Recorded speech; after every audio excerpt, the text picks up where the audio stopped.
Hello friend, welcome to my new blog. चलका मेना पिया साइन जता रे नपाय गे मेना पिया बेस गे मेना पिया। और जेहेतु राबांग दिन कना से ओना होते ते तेहें आदि स्पेशल जिनिस बना को दो आपे कना ओना दो हिकना गाजर हलवा। खूब सहज पद्धति कना आदि स्पेशल जिनिस कना। चिका खातिन बना दा चलो ताले नेल पे प्रथम रे घी एम लेदा। घी एम परे ओना रे उनको काजू और किशमिश भाजा खातिन दोहरेदा गाड़ी सामान्य लाला बेसी तो बाñ भाजा हचे।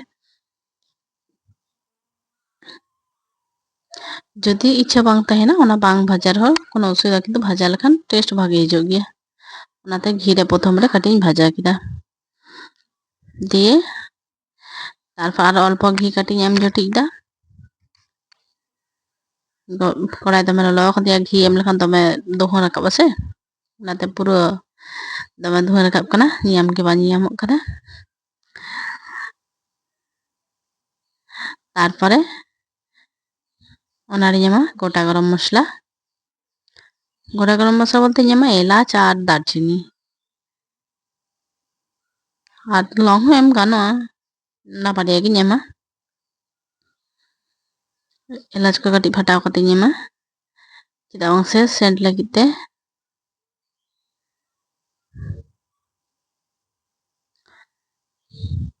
बारिया पिया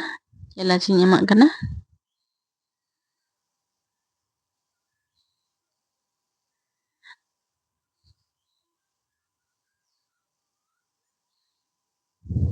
कटी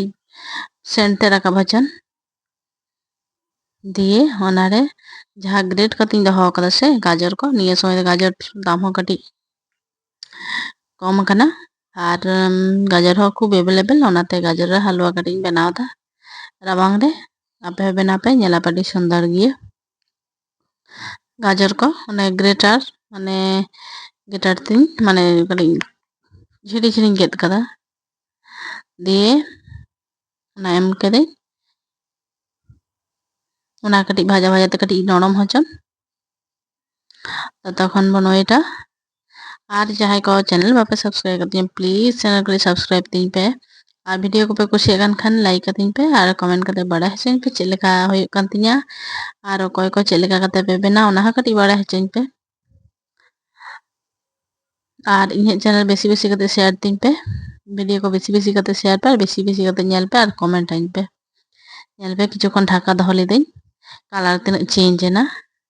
दिए सामान्य परिमाण बुलुंग एमा बांग एम रेना माने जाते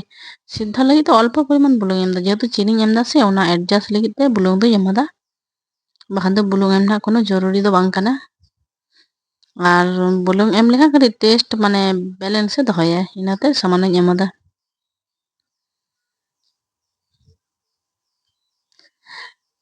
इना परे कटिंग घंटा मिसायदा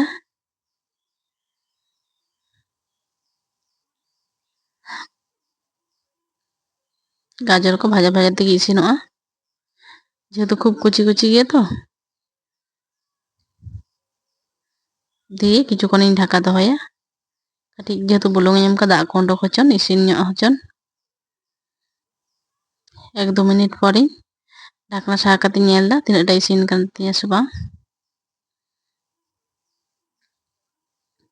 और चलका राबांग एदा आले से मा दमे राबांग एदा बाकुड़ा से दो आयुब बेड़ा माने चे कमी बांग गानोक कना एतो ठंडा और ओका ओका डिस्ट्रिक्ट खन पे नेलदा कटी कमेंट करते बड़ा हचन पे नितो दो काजू किशमिश को नेमादा नेल पे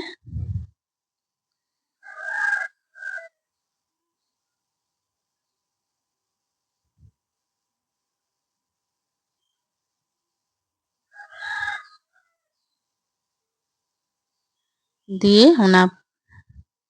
काजू किशमिश एम पड़े बागेट घंटा मिसा के इना परे निया दो अमूल तोआ कटिंग एमा लिक्विड तो हूँ एमा किंतु अमूल तो एम लेखान पाउडर तो माने खूब टेस्ट भागे हिजुआ इनाते तोआ एमा कना ओना का भागे टिकिन घंटा मिसाए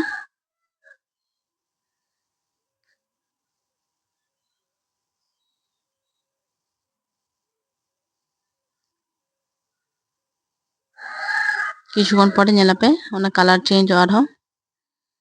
গাজর ko isin kan tinya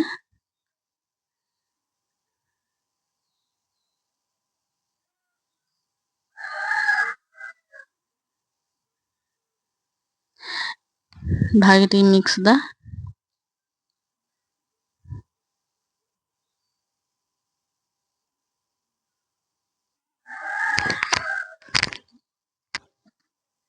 দিয়ে নিতো do পরিমাণ মতো চিনি ñema চিনি ñem da আর ওনার সঙ্গে বাবু hedge kan tinya ada leda inying ঘান্টায়া আর চেষ্টায় রায় ho এটা এখানে উল্টো হচ্ছে আমি বান দাঁড়িয়ে ayo মাঝে মাঝে শখ কাতে হিজুগ গিয়ে দাকা অড়াগ সে ñela chit ko bena da iñma kete ঘান্টা kete ado chalawena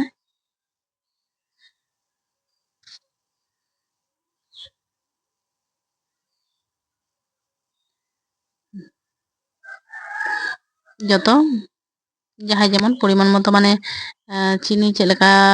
पे जम गया অকয় jahay kadi hor dokle kadi heram heram bhage bujo ar অকয় do kadi jahay dome beshi heram bako jom ona do kadi চিনি kadi কম pe আর আলু do kadi heram heram noa sob গাজর হালুয়া do kadi heram heram bhab ki bhage bujo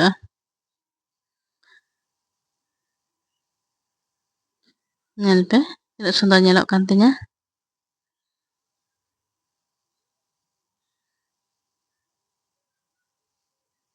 দিয়ে ina pore ado towañ ema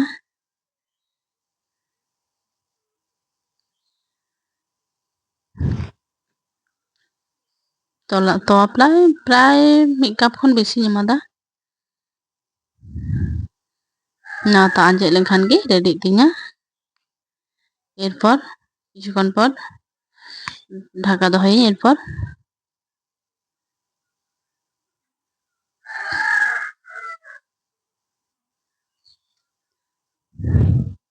কিছুক্ষণ পরে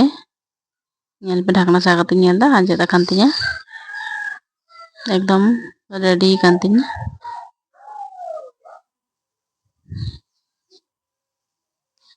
গাজরের হালুয়া আর অতি অবশ্যই আপনি ট্রাই पे ñelape খুব সুন্দর রেসিপি কানা নদা রুটি সাথে জমরা ভাগে বুঝে এমনি হবো জম গিয়ে যাই যেটা ইচ্ছা আর যাই যদি গোটা গরম মশলা বাপে এমা नहीं तो এলাচ তো তাইম te pe em dare'a এলাচ kati gudo kate kaju kati gudo kana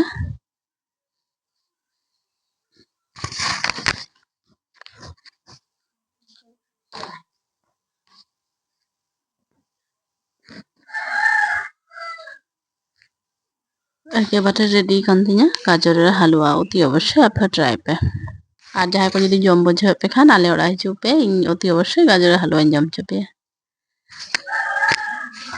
আর ইᱧᱟᱹᱜ video ñel lagit te adi ayma sarhaw thank you আর nongka ge video ñel akat tahen pe আর বেশি বেশি করে কমেন্ট añ pe আর channel kati share tiñ pe video ñel lagit te thank you